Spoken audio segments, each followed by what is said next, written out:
రైతు భరోసా విషయంలో ప్రతిపక్షాలు ఉన్నప్పుడు ఒకలాగా మాట్లాడి ఇప్పుడు మాత్రం మాట తప్పుతుంది అని మంత్రి తుమ్మల చేసిన వ్యాఖ్యలను కోడ్ చేసి కూడా బీఆర్ఎస్ వాళ్ళు ఆరోపిస్తున్నారు. ప్రధానంగా కౌలు రైతులకు యజమానులకు లింక్ పెట్టి ఇప్పుడు కౌలు రైతుల సమస్యలు పక్కదారి పట్టేలాగా చేస్తున్నాయని కూడా బీఆర్ఎస్ ఆరోపణ. అసలు కౌలు రైతే కాడన్నారు కేసీఆర్. మీరు ఎవడా కౌలు రైతు ఎవరిని గుర్తిస్తావా అన్నాడు. ఇంకో మాట చెప్పాను నేను, మేము ఏది మన నిరుద్యోగ భృతి ఎవడా నిరుద్యోగి బేకూఫ్గాలు మాట్లాడుతున్నారు అన్నాడు. బేకూఫీ అన్నాడు ఈ మాట కేసీఆర్.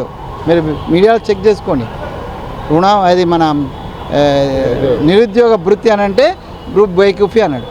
మరి మేము ప్రకటించి మేము అన్న 3 రోజుల తర్వాతనే 3016 ఇస్తారని డిక్లేర్ చేసిండు. సరే ఏందనంటే ఇది అంటే గడియకొక్క మాట, కడప దాటితో ఒక మాట, కడప లోపల ఒక మాట వాళ్ళకు పెట్టినది. మేము మాట తప్పేది లేదు. తెలంగాణ ఇస్తామన్నాం, ఇచ్చినాం. మా పార్టీ ఓడిపోతుందని తెలిసినా ఇచ్చినాం. ఆంధ్రాలో అడుగు పట్టిపోతుందని తెలిసినా ఇచ్చినాం. దట్ ఈజ్ ది మాట. అంటే కాంగ్రెస్ పార్టీది, సోనియా గాంధీది. ఆ సోనియా గాంధీ యొక్క వారసులుగా మేము ఏవేవైతే వాళ్ళు మాది పట్టుకొని మేము సంతోషపడుతుందని నేను చెప్పిన కదా, మా బీసీ డిక్లరేషన్ పట్టుకొని తిరుగుతుండే ఇలా హరీష్ రావును కేటీఆర్. Very happy.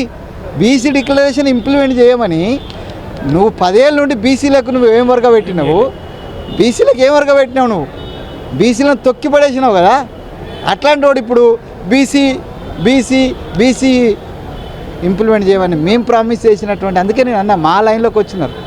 అండ్ ప్రతిపక్షం అండ్ అధికార పక్షం ఒకే లైన్లో ఉన్నది.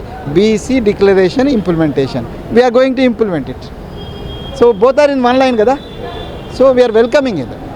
మీరు చెప్తున్నారు, మీరు పట్టుకొని తిరుగుతున్నారు. మా మేనిఫెస్టో పట్టుకొని వాడు తిరగాల్సిన పరిస్థితిని మేము కల్పించినాం. ప్రజలు కనిపించింది, మేము కాదు. మేనిఫెస్టో బాగుందిరా బాబు, వాళ్ళ మేనిఫెస్టోని ఇంప్లిమెంట్